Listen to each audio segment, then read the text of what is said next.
Aceh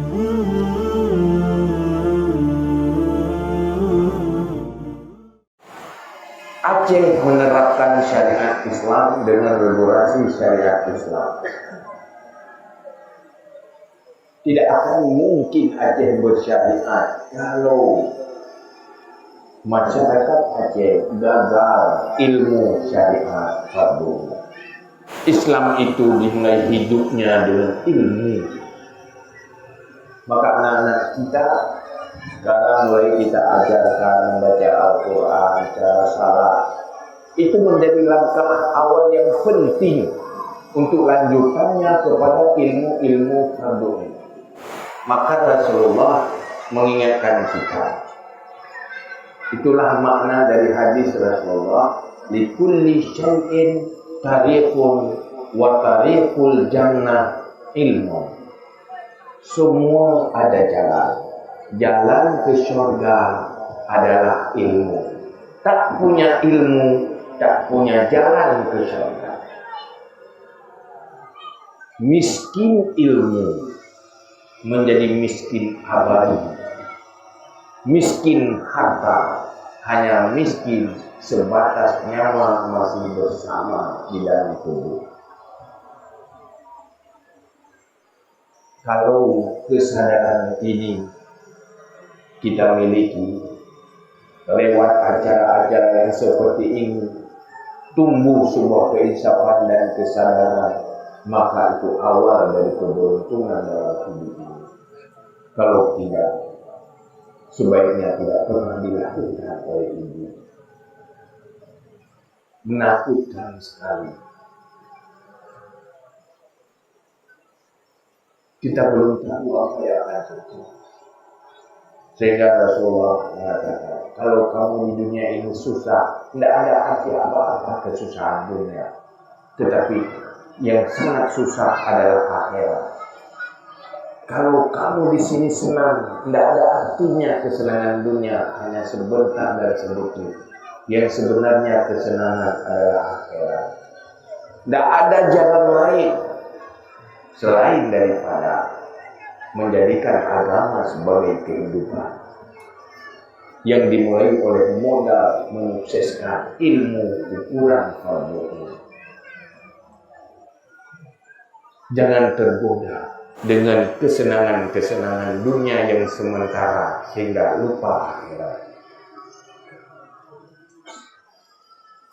Pada satu hari Rasulullah menyatakan sebuah analisa apa yang akan terjadi terhadap umatnya pada saat akhir zaman nanti, yang akan berubah tidak sesuai dengan apa yang telah diajarkan oleh Rasulullah,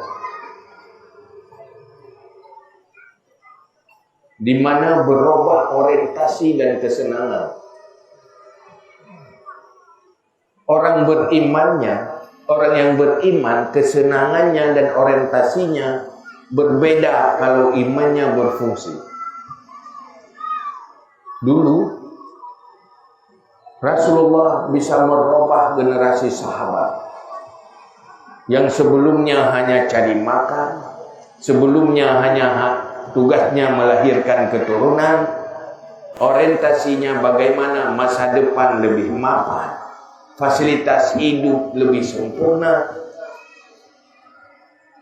Kehadiran Rasulullah, kehadiran Islam bukan melarang itu, tetapi merubah orientasi hidup.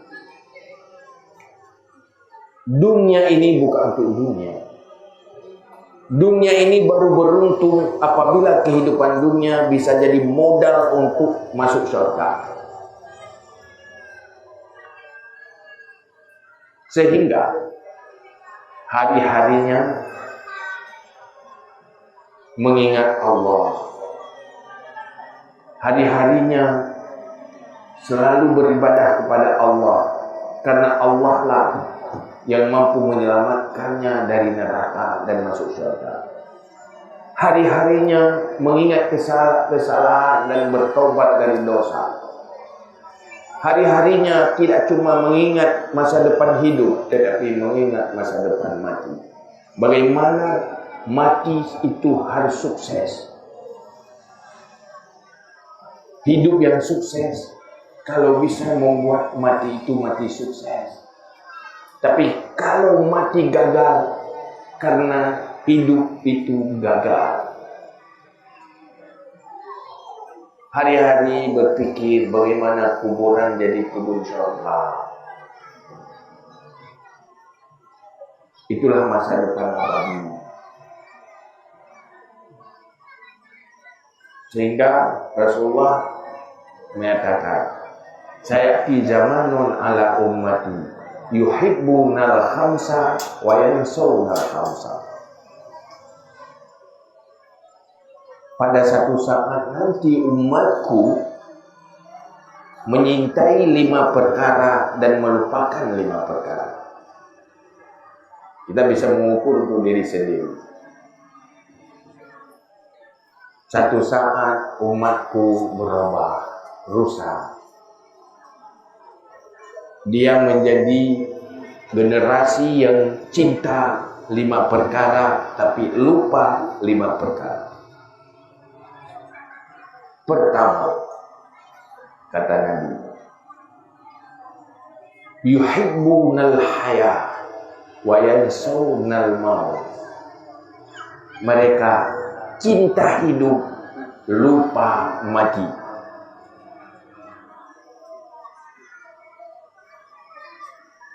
Sangat takut mati.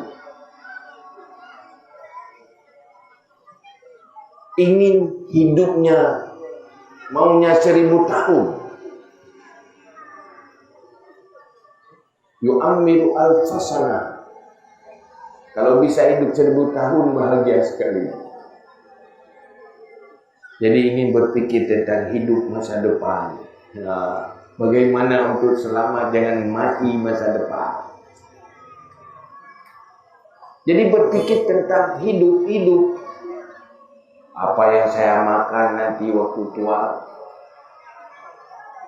Di mana saya berobat untuk waktu tua.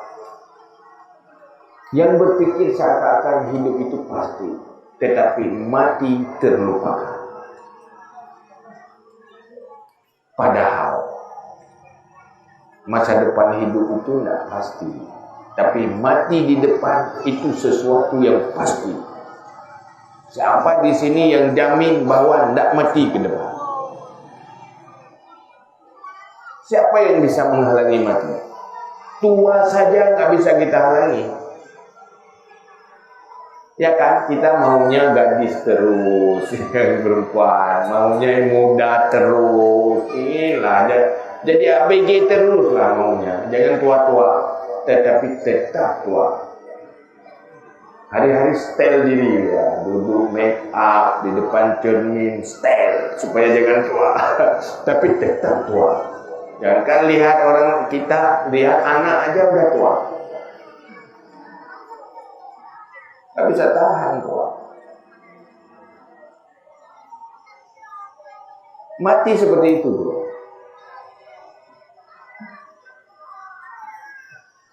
Manusia yang paling bahagia adalah manusia yang siap hidup, siap mati.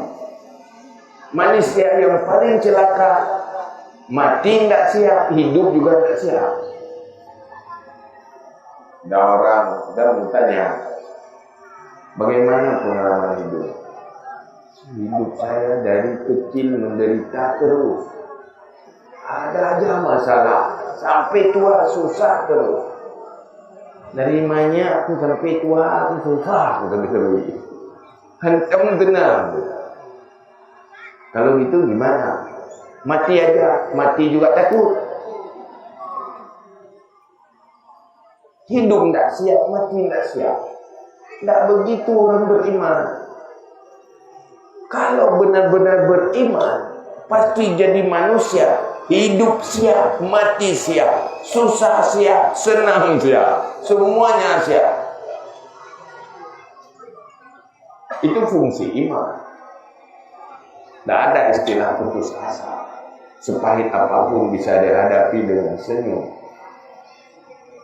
Tapi umatku pada satu saat nanti selalu memikirkan hidup, lupa mati. Artinya lupa mempersiapkan diri untuk kematian. Tiba-tiba mati itu datang tanpa ada persiapan. Konyol sekali. Yang kedua, umatku katanya, yuhibbuna dunya wa yansawna al-akhirah. Cinta dunia, lupa akhirat. Melihat nikmat dan kesenangan dunia, senang sekali. Melihat orang lain yang lebih senang, berpikir seandainya aku seperti itu.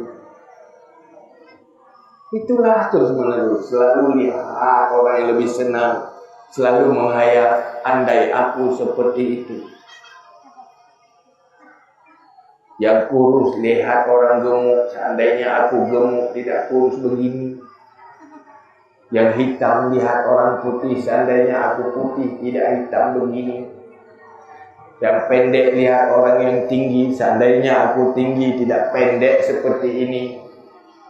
Seandainya begini, seandainya begitu, berandai-andai.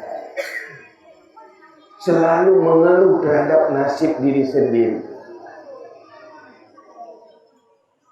Yang tidak punya suami, kalau perempuan berpikir seandainya aku seperti dia punya suami. Yang sudah punya suami, seandainya aku punya suami seperti suami orang lain. Pokoknya itu aja terus menerus, selalu melihat yang lain-lain. Yang laki juga begitu. Seandainya sebelum punya istri, seandainya aku punya istri, aku lebih bahagia. Setelah punya istri, diomelin terus, seandainya aku tidak kawin dengan dia. Pokoknya seandainya lah terus menerus, tidak ada mengeluh terus. Berpikir bagaimana yang lebih bahagia.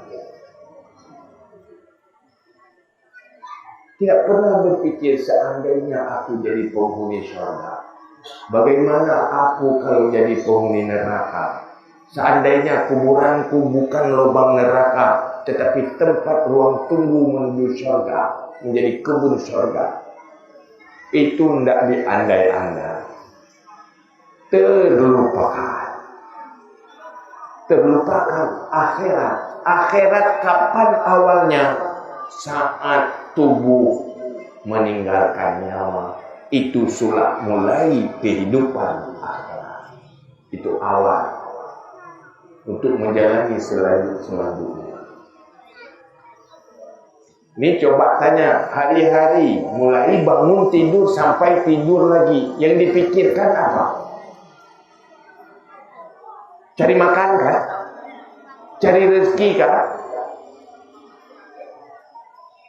Munyo urung jauh belang ya gini ti urung mikir pula padi dia pula pula menjanjang dia pula nak merupak ko hitiku pilih yang pula yang jualan buka toko tutup toko, buka toko tutup toko. Targetnya apa? Targetnya tambah untung untuk tambah modal untuk tambah untung. Itu aja terus. Pertama cari modal. Untuk apa modal? Untuk cari untung. Untung untuk apa? Untuk tambah modal. Kenapa tambah modal? Tambah modal untuk tambah untung. Tambah untung untuk apa? Untuk tambah modal lagi. Selalu berpikir modal masih belum cukup. Kalau lebih modal lagi, ya lebih banyak lagi untungnya. Semuanya seperti itu. Kapan baru berhenti? Nyawa berpisah dengan tubuh yang terlupakan di hari-hari kehidupan. Akhirnya masa depan itu terlalu pendek yang dipikirkan. Tidak berpikir masa depan abadi. Artinya lupa mati. Selalu ingin hidup, lupa mati. Itu umatku di akhir zaman. Yang ketiga, yuhibbunal makhluk wa yansawna al-khaliq. hatinya lebih cinta kepada ciptaan ketimbang cinta kepada Sang Pencipta, malah melupakan Sang Pencipta. Kepada ciptaan Allah sangat cinta, tapi kepada Sang Pencipta terlupakan. Ini semuanya ciptaan Allah. Harta itu makhluk Allah. Semuanya yang kita sukai yang bukan Allah, itu ciptaan Allah dan milik Allah. Kepada yang dimiliki, ciptaannya dicintai, kepada pemiliknya dilupakan. Hari-hari cari rezeki, malah berdoa, ya Allah mudahkan rezekiku, tambahkan rezekiku, mohon sama Allah. Senang sekali dengan rezeki yang diberikan oleh Allah, tapi pemberi rezeki terlupakan. Ya kan? Cinta hanya makhluk, padahal semuanya dari Khalik Sang Allah Sang Pencipta. Itulah menjadi hamba yang terputus. Cobalah tanya pada diri sendiri, kalau kita tidak punya rumah, ada orang yang kasih rumah untuk kita gratis. Duduk, kita nggak punya mobil, ada orang kasih mobil untuk kita gratis, pakai setahun gratis. Nggak punya pakaian dikasih. Cinta nggak sama orang itu? Ingat nggak jasa orang itu? Ingat kan? Tapi kan konyol sekali, semuanya itu milik Allah, diberikan oleh Allah dengan bermacam cara. Tapi kenapa lupa? Disuruh salat aja 5 waktu malas. Itulah konyolnya manusia. Tidak bersyukur pada Allah tentang kebaikan-kebaikan yang diberikan oleh Allah. Itulah umatku nanti. Hari-hari hanya berpikir kepada makhluk, lupa Khalik Allah. Berbaik. Siapa yang selamat dari neraka? Di mana mereka yang hidup di dunia tidak lupa Allah. Alladzina yazkuruna Allaha qiyaman wa qu'udan wa 'ala junubihim. Mereka yang selalu mengingat Allah saat berdiri, saat duduk, saat berbaring. Fadilah zikir kepada Allah itu luar biasa. Tetapi tidak mau berzikir. Kalau berzikir ditambah lain lagi. Coba keluar dari rumah ingat Allah, masuk rumah berzikir ingat Allah. Sehingga dalam Islam diajarkan zikir yaumiyah, zikir hari-hari. Tapi hamba-hamba Allah itu tidak mau. Yang ada dia pikir bagaimana cari rezeki, dapat rezeki. Padahal rezeki yang terpenting setelah mati adalah amal kebaikan. Misalnya Rasulullah dalam sebuah hadis mengatakan, siapa yang berzikir keluar rumah, siapa yang mengucapkan saat keluar rumah, keluar dari rumah pergi, mengucapkan Bismillah, tawakkaltu ala Allah, wala haula wala quwata illa billah, faqad hudita wa kufita wa wuqita wa tanaha anhu syaitan. Kalau kamu mengucapkan saat keluar rumah Bismillah, tawakkaltu ala Allah, wala haula wala quwata illa billah, kamu diberi petunjuk oleh Allah, tidak disesatkan. Wa wuqita, kamu dilindungi oleh Allah. Wa kufita, kamu dicukupi oleh Allah kebutuhanmu. Wa tanaha anhu syaitan, dan menjauh syaitan. Tapi manusia tidak mau mengucapkan itu. Mau? pernah ucap seperti itu? Saya tadi keluar rumah. Keluar rumah, waktu melangkah kaki, mengucapkan Bismillah, tawakkaltu ala Allah, wala haula wala quwata illa billah. Rasulullah mengatakan, kamu akan diberi petunjuk oleh Allah, tidak disesatkan. Kamu akan dilindungi oleh Allah. Kamu akan dicukupi oleh Allah kebutuhanmu. Dan syaitan menjauh darimu. Hanya seuntai kata berzikir. Tapi manusia tidak mau mengingat Allah. Mau? Ke depan mau ucapkan itu? Biar saya ijazahkan, hadiahkan malam ini. Ijazah untuk baca itu. Sangat beruntung. Apa yang saya baca tadi? Bismillah, tawakkaltu ala Allah, wala haula wala quwata illa billah. Itu saat keluar rumah baca terus. InsyaAllah Allah akan yang dijanjikan itu diberikan. Tapi syaratnya jangan tinggal salat. Kalaupun orang salat tertinggal, mudah-mudahan dengan sering baca itu nanti berkat itu akan jadi orang yang mau salat. Baca ya. Nanti kalau keluar mah kapan aja. Kan tidak berat, tidak pakai pulsa pun. Ya kan, tidak usah beli pulsa. Tidak ada pulsa juga bisa. Bukan tu warna payah kabel, hijau warna payah sewa. Berfikir. Coba ulang baca, saya ajarkan. Bismillah, tawakkaltu ala Allah, wala haula wala quwata illa billah. Coba baca sampai 7 kali. Bismillah, tawakkaltu ala Allah, wala haula wala quwata illa billah. Baru 1, 6 kali lagi. Bismillah, tawakkaltu ala Allah, wala haula wala quwata illa billah. Bismillah, tawakkaltu ala Allah, wala haula wala quwata illa billah. Bismillah, tawakkaltu ala Allah, wala haula wala quwata illa billah.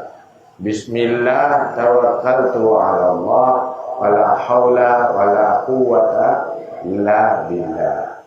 Bismillah, tawakkaltu ala Allah, wala haula wala quwata illa billah. Niat hati. Baca terus setiap keluar dari rumah. Kalau di luar rumah boleh juga, tapi itu sangat penting saat kita keluar pergi dari rumah. Baca. Dan niat baca sampai kapan baca? Sampai mati. Kalau ada taufik dari Allah, pasti akan terbaca. Tanpa taufik, pasti akan lupa.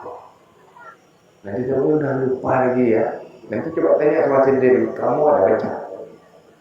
Yang diajarkan tadi mana ada baca? Lupa. Enggak ingat. Maka mohon taufik dari Allah. Kita lihat itu gampang. Tetapi tanpa taufik enggak jadi. Itu sesuatu yang sangat beruntung. Tanpa taufik, manusia diberi taufik oleh Allah, walaupun itu kecil, tidak akan terjadi. Lihatlah nanti. Olehlah rencana ini pasti saya akan baca sampai mati, saya baca. Dan tahu-tahu sudah lupa, enggak jadi. Kalau sempat terbaca terus-menerus, maka bersyukurlah pada Allah. Berarti Allah menyayangi kita. Berarti Allah memperhatikan kita, mentakdirkan bagi kita sesuatu yang selalu menguntungkan diri kita. Jangan lupa baca terus ya. Mungkin ini hadiah dari ayah. Tidak banyak, tidak salah yang bayar ya, gratis. Tetapi untungnya besar sekali. Coba ulang sekali lagi. Bismillah, tawakkaltu ala Allah, wala haula wala quwata illa billah. Kalau istiqamah terus menerus, insya Allah keberkatannya akan kita rasakan oleh diri kita masing-masing. Tapi dia istiqamah. Jadi itu yang keberapa tadi? Pertama, menyintai dunia lupa akhirat. Yang kedua, menyintai hidup lupa mati. Yang ketiga, menyintai ciptaan, lupa kepada sang pencipta. Kemudian yuhibbunal qusur wa yansawunal kubur. Cinta fasilitas rumah dan istana, tapi lupa kuburan. Hari-hari berpikir tentang pembangunan fisik di dunia, tapi lupa kuburan. Silahkan bangun rumah untuk sekedar hidup di dunia, tidak apa-apa. Tetapi jangan lupa membangun kuburan itu bagaimana menjadi kebun surga, bukan lubang neraka. Pada saatnya akan ke kubur, pasti akan ke kuburan. Apa siap kalau masuk kuburan menjadi awal penderitaan yang semakin lama semakin berat? Sayyidina Utsman karena makrifahnya yang luar biasa dalam hatinya, setiap datang ke makbarah tempat kuburan menangis luar biasa, tidak sanggup tahan tangisan. Jenggotnya yang panjang basah bagaikan orang mandi, sehingga para sahabat bertanya, "Ya Amirul Mukminin, wahai Amirul Mukminin, kenapa kalau lihat kuburan menangis? Selalu menangis, setiap lihat kuburan menangis. Kapan saja datang ke kuburan selalu menangis. Kenapa ya Amirul Mukminin?" Apa jawabnya? Disinilah penentuan. Kalau di sini sukses, tidak menderita, maka ke depan akan lebih sukses. Tapi kalau di sini gagal, tempat siksaan, ke depan semakin berat, tidak punya harapan apa-apa lagi. Itulah yang membuat Sayyidina Utsman menangis. Kuburan itu bukan hanya sebatas lubang, tetapi itulah awal dari menuju alam barzakh yang lebih luas dari alam dunia ini. Maka jangan lupa kuburan. Itu masa depan kita. Itu rumah tempat tinggal kita yang cukup lama. Kalau rumah sekarang paling masuk waktu malam, keluar waktu siang. Kalau kuburan masuk enggak keluar-keluar, enggak balik-balik lagi. Ingat itu. Yang kelima, yuhibbuna dzunub wa yansawna tauba. Hobi berdosa, sangat senang melakukan dosa, hobi sekali dosa. Yang namanya dosa sesuai terus dengan selera. Yang namanya yang baik-baik bosan, malas. Setelah senang berbuat dosa, lupa menyelesaikannya dengan tobat nasuha. Coba bayangkan, seorang yang nggak salat satu waktu, nggak salat wajib. Dalam sebuah riwayat 60 tahun dalam neraka. Satu riwayat lagi memang 70 tahun. Oke lah, 60 tahun dalam neraka. Itu dosa meninggalkan satu salat. Kalau sehari tidak pernah salat, berarti satu hari meninggalkan 5 salat. Siksaannya 5 kali 60 berapa? 300 tahun.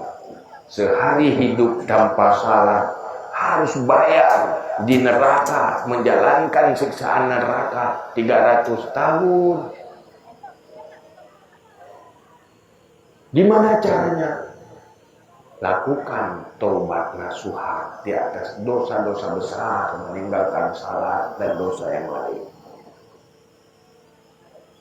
1 hari 300 tahun, 10 hari tinggal salat, tidak pernah salat, berapa? 3000 tahun. 20 hari tidak pernah salat, harus jalani hidup di neraka, berapa? 6000 tahun.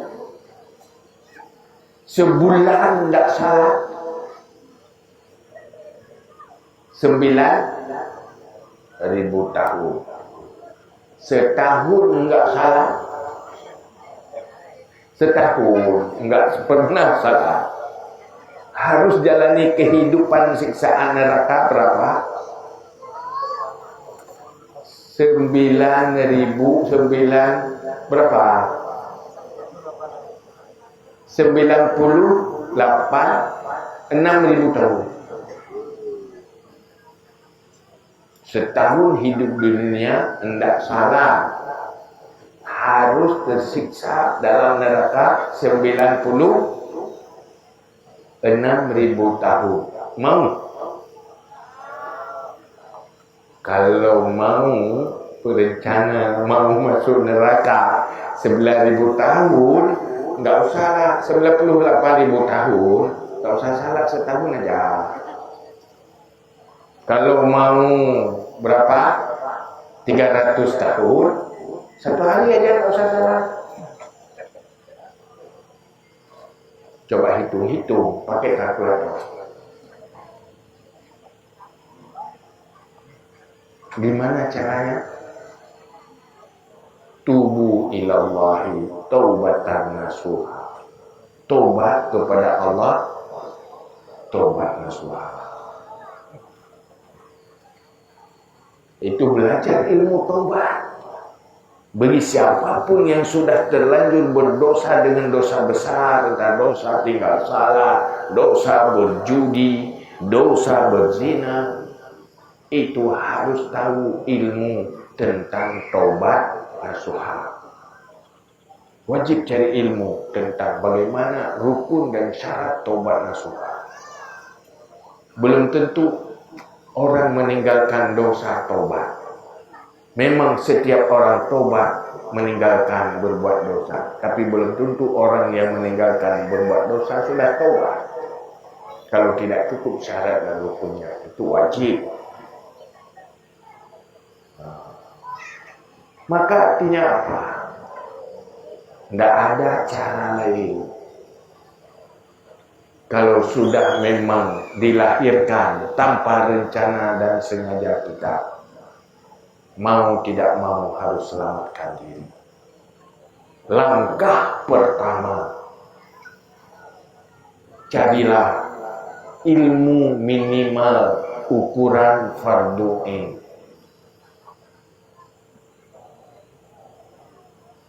Tauhidnya ukuran fardu ain. Minimal untuk menghasilkan iman yang benar-benar iman untuk akhirat. Fikihnya ukuran fardu ain. Tasawufnya ukuran fardu ain. Misalnya begini, Allah mewajibkan pada kita tawakal kepada Allah. Karena modal yang paling berharga memiliki hati yang tawakal kepada Allah. Itu wajib tahu apa itu tawakal. Di mana ukuran, batas ukuran kewajiban tawakal. Dan bagaimana membuat hati ini bertawakal. Ilmu itu wajib tahu. Memang untuk tata cara salat yang sah wajib. Tapi tidak cukup dengan itu. Ada ilmu yang menyangkut dengan hati. Dengki haram. Kita harus belajar ilmu tentang apa itu dengki. Kemudian ilmu ilatnya. Bagaimana ilmu tentang tata cara membersihkan hati dari dengki. Setelah tahu dengki, bagaimana terapi hati supaya hilang dengki. ilmu itu wajib. Tidak cari ilmu itu dosa. Dengki, satu dosa lagi. Tidak punya ilmu, jahil tentang keilmuan tentang itu sebuah dosa. Dan banyak yang lainnya ukuran fardu ain. Itu tidak mungkin saya bahas malam ini. Yang penting begini, jangan biarkan anak-anak kita hendak selesai ilmu Islam dalam standar fardu ain. Kalau ingin menyelamatkan mereka dari neraka, kalau ingin anak-anak kita bahagia dunia dan akhirat, bekali mereka ilmu yang diwarisi oleh Rasulullah yang telah dirumuskan oleh ulama dalam ilmu fardu ain. Maka dalam Islam yang ada istilah ilmunya dua, ilmu fardu ain, ilmu fardu kifayah. Tidak ada istilah ilmu agama, ilmu umum. Ilmu umum itu fardu kifayah. Yang fardu ain itu ilmu fardu ain yang wajib secara general. Maka inilah Rasulullah mengatakan, kalau Islam mau hidupkan Islam, mau hidupkan syariat, sukseskan ilmu standar minimal itu. Omong kosong kalau negeri kita mau hidupkan syariat tetapi membiarkan negeri ini pribadi-pribadi kosong dari standar minimal ilmu Islam, itu ilmu syariat fardu. Negeri ini pasti akan baik kalau dimulai oleh sukses ilmu itu. Akhlak pribadi akan baik. Tetapi ini menjadi kewajiban pertama adalah pemimpin rumah tangga. Anak gagal ilmu fardu ain menjadi dosa bersama bagi orang tua, bukan dosa anak saja nantinya. Seorang pemimpin Islam yang ada di dalam sebuah kawasan, kalau membiarkan kegagalan fardu ain, tidak berusaha sebatas kemampuan untuk menyukseskan kejahilan fardu ain, maka menjadi dosa pemimpin di atas itu. Maka berkewajiban berusaha untuk itu. Itu sebuah kemungkaran yang wajib dilaksanakan, amar ma'ruf nahi mungkar sesuai dengan kemampuan masing-masing.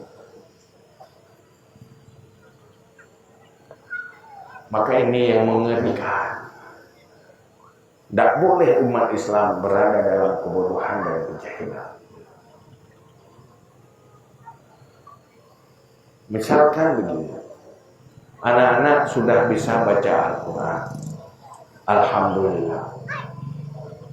Tetapi tidak selesai dengan bisa baca Al-Quran kalau tidak punya ilmu untuk memiliki standar iman di hati. Ilmu yang membuat sah kewajiban-kewajiban ibadah, ilmu tentang halal haram. Kalau dia jadi pedagang, dia harus tahu ilmu syariat tentang dagang. Itu tergantung status pribadi masing-masing. Kalau sudah punya rumah tangga, berumah tangga, seorang suami dan istri wajib harus tahu ilmu syariat tentang rumah tangga, tentang hak dan kewajiban seorang suami, hak dan kewajiban seorang istri. Masuk dalam rumah tangga tanpa mencari, membekali diri dengan ilmu Islam dalam rumah tangga, maka itu sebuah dosa lain lagi. Hari ini terjadi dalam rumah tangga Islam kehancuran. Bermacam persoalan. Degradasi dalam rumah tangga. Kalau dilihat kegagalan pengetahuan Islam dalam rumah tangga Muslim, main dua-duanya ukuran benar dan salah itu ukuran perasaan, bukan ukuran aturan, bukan ukuran hak dan kewajiban. Masing-masing benar sendiri. Kalau ada konflik di rumah tangga, tanya pada istri, pasti bilang katanya salah suami. Tanya suami, katanya salah istri. Salah kenapa? enggak sesuai dengan keinginan dirinya masing-masing, bukan tidak sesuai dengan aturan, bukan tidak sesuai dengan norma syariah, memang kosong dari norma syariah, akhirnya konflik tidak pernah terselesaikan, terkunci, tidak ada solusi, karena sama-sama tidak punya bekal etika dan norma di dalam berumah tangga. Allah dalam Al-Quran sudah mengatakan, "Fa idza tanaza'tum fi syai'in faruddu ilallah war rasul." Kalau kamu berkonflik, berperkara dalam satu perkara, kembali kepada konsep Allah dan Rasul. Gimana kata Allah, gimana kata Rasul, selesai. Tapi gimana kata selera masing-masing, enggak akan pernah selesai.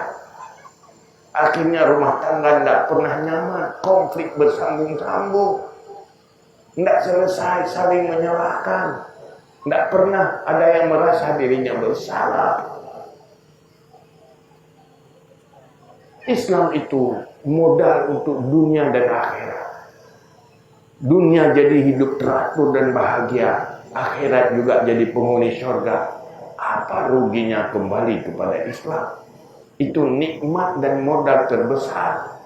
Apabila kita mengambilnya, memilikinya. Tapi sayang, kita hidup di generasi sekarang, generasi di mana umat Islam kurang tahu terhadap Islam dan tidak sepakat dengan Islam. Malah ada yang fobia, takut kepada Islam karena tidak ada pengetahuan yang memadai tentang Islam. Padahal itu Islam itu solusi, syariat itu solusi, menguntungkan bagi siapapun apabila mampu menjalani, memilikinya, menjadikan syariat sebagai kehidupannya. Maka alhamdulillah malam ini kita berkumpul di sini di tempat pendidikan. Kita bahagia. Kita orang-orang tua yang peduli terhadap anak. Ini sebagai lambang kepedulian. Lembaga pendidikan ini kita bisa bertemu dengan orang-orang tua bagi anak yang peduli terhadap anaknya. Semoga ke depan lebih sempurna. Saya lihat semangat Pak Camat juga bagus sekali kalau saya lihat. Pak Kecik juga. Akhirnya kalau gabung arungan ini, apa salahnya kita punya komitmen siapapun yang dilahirkan di arungan ini akan menjadi penghuni surga lewat sukses dakwah syariah, sukses memerangi kejahilan, sama-sama berjuang menyelamatkan generasi kita. Karena nasib generasi anak sangat ditentukan oleh kebijakan generasi orang tuanya. Kesuksesan generasi ke depan sangat tergantung kebijakan generasi sebelumnya. Salah kebijakan generasi sebelumnya jadi bumerang bagi kita. Salah kebijakan kita jadi bermasalah bagi anaknya. Sehingga banyak orang-orang Aceh, orang Indonesia kalau bermasalah lari ke Malaysia. Kenapa katanya? Apa negeri Malaysia lebih bagus? Bukan. Kalau alamnya malah lebih baik Aceh. Cuma bedanya di sana lebih terurus. Kebijakan mereka mengurus negeri lebih bijak. Sehingga jadi solusi bagi isi negeri. Malah jadi solusi bagi orang luar. Karena kebijakan mereka mengurus itu bagus. Maka mengurus negeri ini tingkat desa, kecamatan sangat menentukan bagaimana nasib generasi setelahnya atas kebijakan kita generasi sekarang. Jangan sampai kita menjadi generasi yang mewariskan masalah dan beban untuk generasi akan datang. Tetajuk nanggro kanu nanggro masalah itu home muma ngi warisan nanggro. Ada dari itu orang pelaku pinjam ban urun cike gepegat nanggro. Ada tu orang terjadi orang terjauh. Dia kerungkung kunang tujuh nama hompung. Tak terurus dengan baik. Kenapa enggak kembali kepada konsep Islam? Di sana ada solusi. Jangan dengar orang mengatakan itu masalah, itu karena enggak tahu Islam yang sebenarnya. Wallahu a'lam bishawab. Wa ilahi maaf. Sampai di sini mohon maaf atas segala kekurangan. Saya ingatkan kembali, ayo sukseskan ilmu fardu ini. untuk anak-anak kita. Kalau kita belum, kita sekalian. Terima kasih.